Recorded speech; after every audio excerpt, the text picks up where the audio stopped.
pernikahan siri. Makanya gini nih, pernikahan siri ya, ada nggak suratnya, ada nggak buktinya? Itu sih yang mau kita tanyakan dari lawyer kita juga kayak gitu. Nama aku hancur nih kayak gini.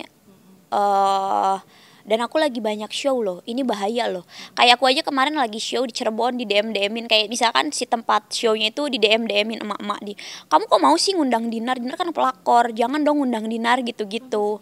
Sampai segitunya. Cuman memang kalau di marketnya aku, di dunia per-DJ-an itu tidak ngaruh sama sekali. Karena kan kalau masa kita tuh crowdnya crowd party ya, maksudnya bukan crowd gosip gitu. Jadi mereka nggak ikut-ikutan sebenarnya. Sedih sih, sedih itu dalam arti kata kayak kita loh yang nemenin dia dari susah ya kan, dari dia nggak punya apa-apa, dari benar-benar dari nol, ngekos bareng ya kan, sampai nggak punya motor, nggak punya mobil, benar-benar dari nol. Lahiran anak aja kita susah mau bayar yang kayak mana ya kan. Kalau dibilangnya sekarang keluarganya kaya, keluarganya banyak uang, keluarganya nggak pernah bantu kita. Benar-benar usaha kita berdua. Kakak jadi saksi hidupnya. Saksi hidup. Kalau teman-teman itu pada tahu, teman-temannya sampai bilang loh sama suami aku, kamu tuh bersyukur punya istri kayak Ayu. Kamu susah, Ayu bisa cari uang gitu. Sedihnya tuh di saat dia di puncak kesuksesan kayak gini, malah dia nikah sendiri. Jadi kayak gini loh, sebenarnya aku tuh udah booking si umroh itu kan, aku tuh memang suka ada jadwal bareng keluarga kan, itu aku udah beli sebulan sebelumnya. Koapek itu masuk ke travel tour, jadi dia tuh ada daftar tapi nggak bayar dulu, jadi dia tuh bayar setelah sehari sebelum keberangkatan, dia baru bayar. Makanya pas pas di sana kataku ya kalau mau ibadah nggak usah posting lah kayak gitu. Kalau aku sih di sana itu ya bener-bener kalau umroh tuh kayak banyak ibadahnya loh, nggak ada yang leha-leha itu.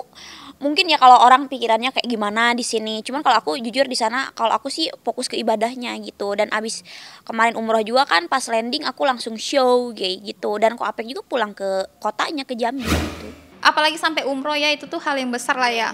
Orang tua aja kemungkinan nggak umroh karena kondisi susah ekonomi atau apa ya kan. Sedangkan dia umroh bersama wanita ketiga. Yang bikin sakit hati tuh yang pasti, kalau dia umroh sama keluarganya aku nggak sakit, itu hak dia. Tapi sama wanita ini nggak ada ngaruhnya dalam rumah tangga kami, nggak ada perannya. Peran baik itu nggak ada ya kan. Kecuali dia pernah bantu kami sebelumnya waktu kami susah atau apa. Dia nggak ada di saat kami susah loh. Jadi benar-benar orang ketiga, pelakor, tapi malah jadi korban.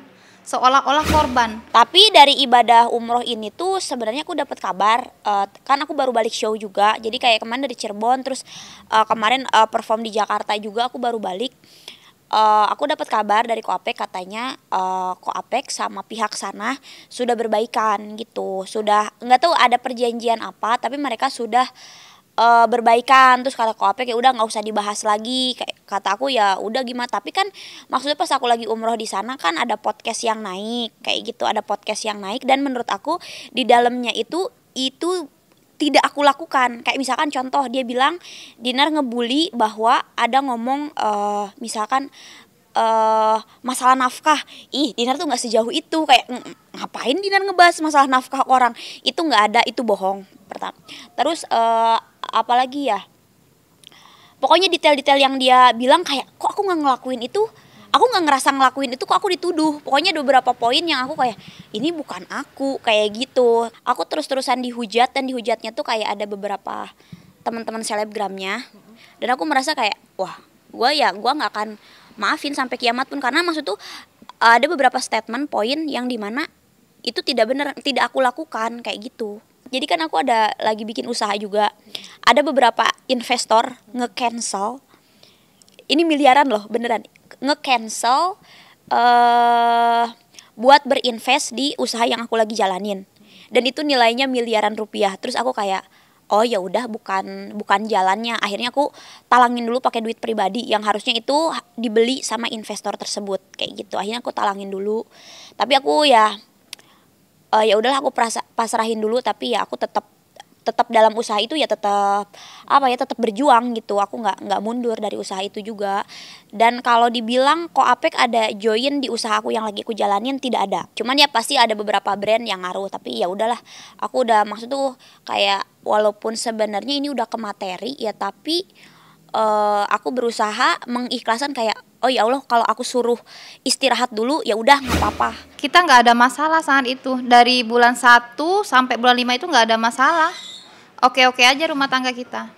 Tapi tiba-tiba Beliau datang dengan kayak hiburan-hiburan sampai akhirnya mereka tuh kayak ada hubungan spesial itu di bulan 6. Aku melihat si DC itu nelpon suamiku. berarti dia memang yang maksudnya dia juga berusaha untuk menghubungi suami kakak. Iya, kalau dia bilang dia dikejar-kejar, saat itu aku terlihat jelas pakai mata kepala aku sendiri dia menelpon suami aku subuh. Dan itu posisi suamiku lagi tidur. Banyak yang nggak aku lakukan dia tuduhkan. Padahal kayak gini ya, contohnya kayak membuli dia masalah nafkah.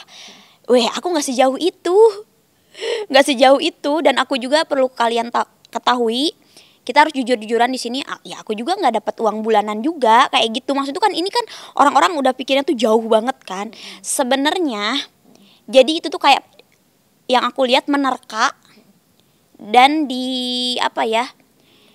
jadi menerka-nerka terus dikatakan sebenarnya nggak boleh loh.